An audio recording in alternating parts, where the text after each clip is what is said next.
Perfect blouse cutting शिकणार आहोत। बऱ्याच वेळेस काय होतं, आपल्या छातीचा गोलवा मोठा असतो पण परफेक्ट माप न कळाल्यामुळे आपण कटिंग करतो, पण छातीमध्ये ब्लाऊज असं बसलेला असा दबका बसतो, तसा बसू नये तर कटिंग कशा पद्धतीने केलं गेलं पाहिजे, काय कटिंगमध्ये बदल करायचा हे समजावून सांगणार आहे। त्यामुळे व्हिडिओ शेवटपर्यंत बघा, म्हणजे तुम्हाला यातील बारका व्यवस्थित समजणार आहे। आता त्यासाठी सुरुवातीला इथे घडीचा पेपर घेतलेला आहे।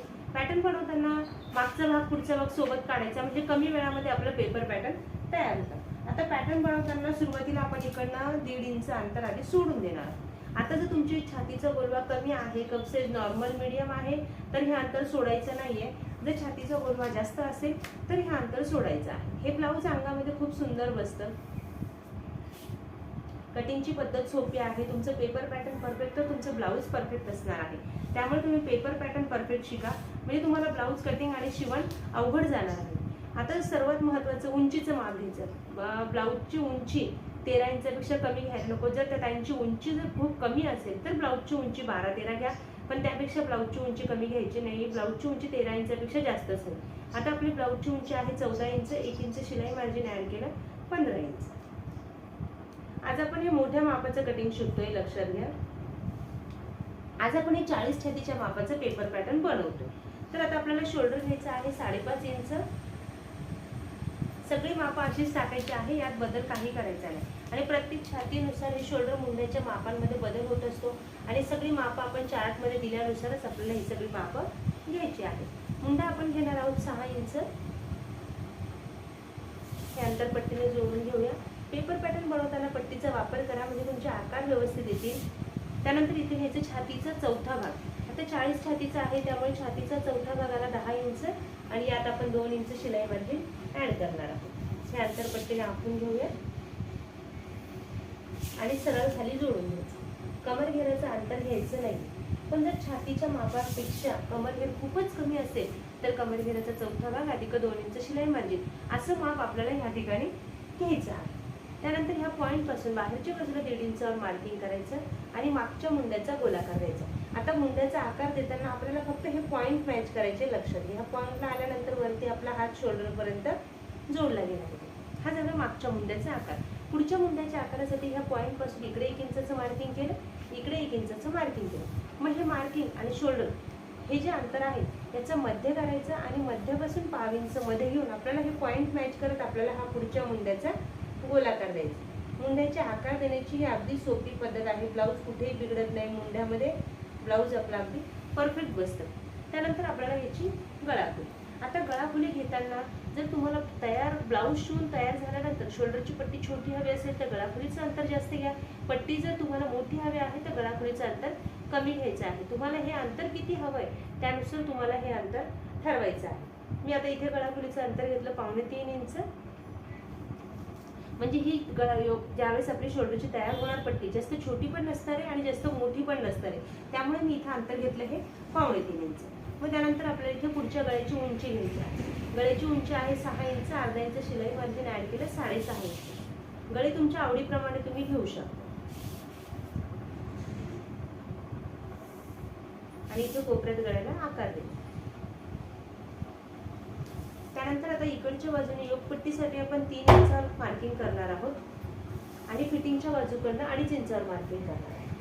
आता ह्या पॅटर्न मध्ये संपूर्ण कटिंग तयार होतं, फक्त आपल्याला कपड्यावर हे कटिंग वाढवावं लागतं, हे लक्षात घ्या। कपड्यावर जर वाढवायचं राहिलं तर फिटिंग करताना आपला मागचा भाग पुढचा भाग लहान मोठा होईल, त्यामुळे आपल्याला फिटिंग करताना हे पॅटर्न कटिंग करताना पॅटर्न वाढवायचं। वरती पुन्हा इथे अर्धा इंचाचं मार्किंग केलं, आणि हा योगपट्टीला अलगद खालून गोलाकार द्यायचा, म्हणजे ही योगपट्टी आपली छातीवर चढत नाही। हे ब्लाऊज अंगामध्ये खूप सुंदर बसतं। गळ्यापासून इकडे तिरकस जोडून घ्यायचं आहे। आता हे पॅटर्न आपलं हे पूर्ण रेडी झालेलं आहे, पण ज्यावेळेस आपल्याला टक्सचं शिवण करायचं तर सेम अशाच पद्धतीने हे टक्सचं शिवण करायचं आहे। आता जसं सांगणार तसं ह्या पॉईंट पासून आपल्याला घ्यायचं छातीचा 10वा भाग। आता 40 छातीचा आहे, त्यामुळे छातीचा 10वा भागाला 4 इंच उभा टक्स आपण शिवणार आहोत 2 इंच। आता दरवेळेस आपण हा टक्सचं पूर्ण शिवण आपण 1 इंच करतो, पण आता आपण इकडे 1.5 इंच अंतर वाढवलेलं आहे, त्यामुळे ह्या टक्सचं शिवण आपल्याला थोडं जास्त घ्यायचं। जास्त केल्यामुळे हा जो खोलगट भाग आहे हा छान खोलगट तयार होतो, म्हणजे छातीचा गोलवा त्या खोलगट भागामध्ये अगदी परफेक्ट आणि छान बसतो। त्यामुळे आपल्याला ह्या टक्सचं शिवण करताना पूर्ण शिवण 2 इंच करणार आहोत. म्हणजे इकडची बाजू 1 इंच आणि इकडची बाजू 1 इंच. म्हणजे हा खोलगट पफ सुंदर तयार होतो. म्हणजे तुम्हाला पॅडेड ब्लाऊज सारखं याचं लुक तयार होऊन जातो. ह्या पॉईंट पासून इकडे काठ बटन पट्टीच्या बाजूकडे अशा पद्धतीने तिरका टेप करायचा आणि इकडे 1.5 इंचाचं मार्किंग केलं. इकडे टेप धरला, फिटिंगच्या बाजूकडे 1.5 इंचाचं मार्किंग केलं आणि ह्या पॉईंट पासून मुंड्यातला टक्स आपल्याला घ्यायचा 1.5 इंच. सगळे टक्स अशाच पद्धतीने शिवले गेले पाहिजे. हा जो टक्स आहे हा आपण अर्धा इंच शिवणार आहोत. फिटिंगच्या बाजूकडचा टक्स आपल्याला 5 इंच शिवायचा आहे आणि हा टक्स शिवताना असं अर्ध्यापासून इथे खाली कोणत्याही ठिकाणी तुम्ही याचं शिवण करू शकता. पण अर्ध्यापासून असं वरती त्याचं शिवण गेलं नाही पाहिजे. अर्धा पण शिवला तुम्ही सरळ तरी चालतो, तिरका शिवला तरी चालतो. हा टक्स तुम्ही कुठल्याही ठिकाणी इथे शिवण करू शकता. फक्त वरती का नको जायला, तर ब्लाऊज अंगामध्ये घातल्यानंतर तुमचं बिघडेल. त्यामुळे आपल्याला वरती शिवण नाही करायचं. त्यानंतर मुंड्यातला टक्स पण आपल्याला 5 इंच शिवायचा आहे.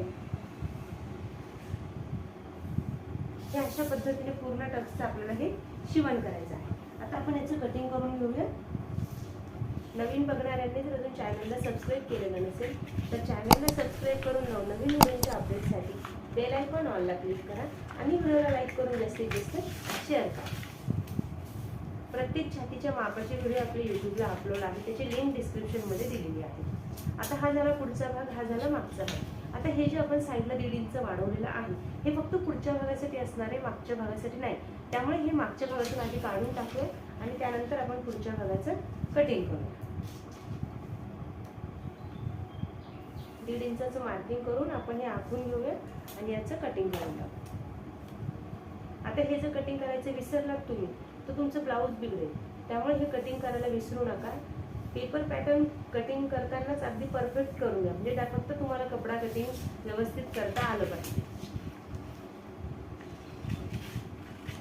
पेपर पॅटर्न बनवताना तुम्ही न्यूजपेपरचा, वर्तमानपत्राचा वापर केला तरी देखील चालेल.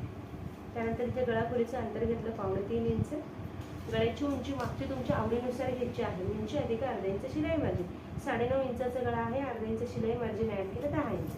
आता खालच्या बाजूला जर तुम्हाला पसरट गळा हवा असेल तर इथेच तुम्ही हे अंतर वाढून घ्यायचं आहे आणि वरती शोल्डरपर्यंत जोडून घ्यायचं.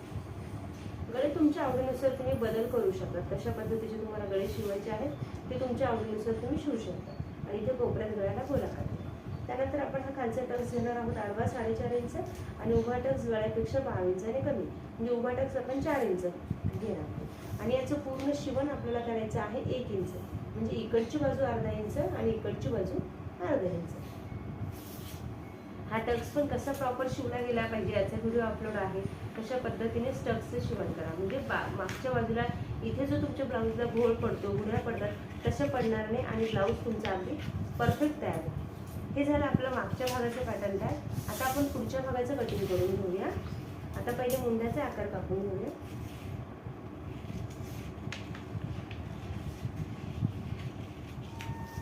गळ्याचा आकार कापूया.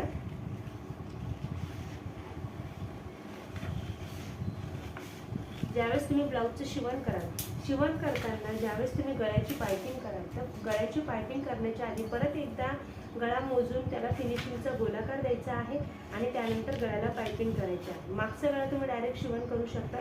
फक्त पुढच्या गळ्याच्या बाबतीत एकदा तुम्ही परत मोजून त्याला फिनिशिंगचा गोलाकार द्या आणि मग त्याचं शिवण करायचं आहे. हे झालं आपलं पुढच्या भागाचं हे पॅटर्न. आता आपण बाहीचं कटिंग बघूया आणि त्यानंतर वाढवायचं कुठे कपड्यावर, ठेवायचं कसं हे समजावून सांगू. तर बाहीच्या कटिंगसाठी मी इथे हा घडीचा पेपर घेतलेला आहे. घडी माझ्या बाजूला. घडीच्या बाजूला आपल्याला प्रत्येक वेळेस पॅटर्न बनवताना बाहीची लांबी घ्यायची हे लक्षात घ्या. तुमची बाही लांबी अधिक शिलाई मार्जिन. अस्तरचं ब्लाऊज असेल तर 1 इंच ऍड करायचं. बिना अस्तराचं असेल तर 1.5 ते 2 करायचं. आता माझी बाही 6 इंचाची आहे, अस्तरची आहे. 1 इंच शिलाई मार्जिन ऍड केलं 7 इंच. त्यानंतर इथे घ्यायचं छातीचा चौथा भाग. आता आपल्या 40 छातीच्या मापाचा आहे त्यामुळे छातीचा चौथा भागाला 10 इंच. प्रत्येक छातीचा चौथा भाग हेच माप आपल्याला इथे टाकायचं आहे. ज्या छातीच्या मापाचं उंच ब्लाऊज आहे ते माप इथे घ्यायचं आहे. त्यानंतर ह्या अंतराचा मध्य करणार आहोत. मध्य आला 5 इंचवर आणि बाहीचा आकार देण्यासाठी आपण हा बॉक्स बनवणार आहोत 3 इंचाचा. बाहीचा आकार परफेक्ट दिला तर तुमची बाही अगदी परफेक्ट बसते हे लक्षात घ्या. ज्या ठिकाणी आपण हे 3 इंच अंतर घेतले त्याचे समान 3 भाग करायचे. म्हणजे 1 इंचावर एक मार्किंग झालं, दुसऱ्या इंचाचं आणि तिसऱ्या इंचाचं, म्हणजे याचे हे समान 3 भाग आपण करून घेतले. फिटिंगच्या बाजूकडनं 1.5 इंचाचं मार्किंग करायचं, घडीच्या बाजूकडनं 1.5 इंचाचं मार्किंग करायचं आणि हा बाहीचा आकार द्यायचा. आकार देताना हे पॉईंट तुम्हाला मॅच करायचे हे लक्षात ठेवा. हा जो बाहेरून आकार दिलेला आहे हा ब्लाऊजला आपल्याला मागच्या बाजूला जोडायचा आहे आणि हा जो आपण खोलगट आकार देतो हा ब्लाऊजला आपल्याला पुढच्या बाजूला जोडायचा आहे. त्यानंतर खालच्या बाजूला दंडघेर अधिक 1.5 इंच शिलाई मार्जिन. आता पूर्ण दंडघेर आहे 12 इंच, त्याच्या निम्मा आला 6 इंच आणि त्यात 1.5 इंच किंवा 2 इंच शिलाई मार्जिन आपल्याला ऍड करायचं आहे आणि इथून कोपऱ्यातून हे अंतर तितकंच जोडून घ्यायचं. बाही कटिंगची ही अगदी सोपी पद्धत आहे. बाही कटिंग मध्ये किचकटपणा कुठेही नाही. सेम अशाच पद्धतीने तुम्हाला बाहीचं पॅटर्न काढायचं आहे. 3 इंचापासून 3 इंचाच्या बाहीसाठी ह्या बॉक्सची उंची वेगळी असते, 4 इंचासाठी वेगळी, म्हणजे 3 इंचासाठी 1.5 इंचाचा बॉक्स, 4 इंचासाठी 2 इंचाचा बॉक्स आणि 5 इंचापासून पुढच्या बाह्यांसाठी हा बॉक्सची उंची आपल्याला 3 इंच ठेवायची आहे हे लक्षात ठेवा. बाहीच्या लांबीनुसार ह्या बॉक्सची उंची बदलत असते, म्हणजे आपला आकार त्या ठिकाणी तशा पद्धतीने दिला जातो आणि हे पुढचा एक भाग उचलून कटिंग केलेला आहे.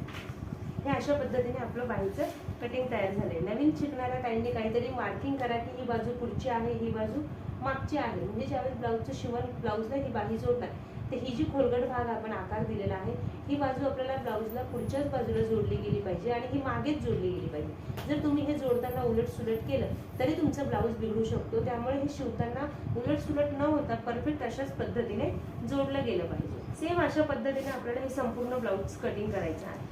आता ज्यावेळेस आपल्याला कपड्यावर ठेवायचं, कपड्यावर ठेवताना हा भाग घडीमध्ये ठेवायचा आहे आणि सगळं पॅटर्न उभ्यात किंवा आडव्यातच ठेवायचं आहे. फक्त कपड्यावर आपल्याला ही बाजू आणि ही बाजू जॉईंट देण्याची बाजू, योगपट्टी आणि ह्या भागाला जे जोडतो तिथे आपल्याला शिलाईसाठी जेवढा कपडा लागणार आहे 1/2 ते अर्धा इंच तेवढा वाढवून घ्यायचा आहे. तो का वाढवायचा? आता समजा तुम्ही वाढवला नाही तर हे शिवण करणार, शिवण केल्यावर हे पुन्हा वरती चोर चाललं जाईल. मग ज्यावेळेस आपण मागचा भाग पुढचा भाग फिटिंग करतो तर फिटिंग करताना हे असं खालीवर होतं, तसं होऊ नये. त्यामुळे आपल्याला जेवढा शिलाईसाठी कपडा लागणार आहे तेवढा लावायचा, म्हणजे शिवण झालं हे एवढंच राहणार आहे. म्हणजे फिटिंग करताना आपले हे दोन्ही भाग अशा पद्धतीने हे तंतोतंत मॅच होणार आहे. हा असा फरक पडू नये त्यासाठी आपल्याला हे शिलाई मार्जिन वाढवायचं आहे. बाकी सेम अशाच पद्धतीने कटिंग करा. कपड्यावर कुठलाही भाग क्रॉसमध्ये ठेवायचा नाहीये. अजून तुम्हाला आवडीची वेगळ्या प्रकारची तुम्ही बाही लावू शकता. सगळ्या प्रकारच्या बाह्यांचे व्हिडिओ आपल्या यूट्यूबला अपलोड आहेत. त्यानुसार ब्लाऊजला बाही लावा आणि तुमच्या मापाचं सुंदर असं ब्लाऊज शिवा. धन्यवाद.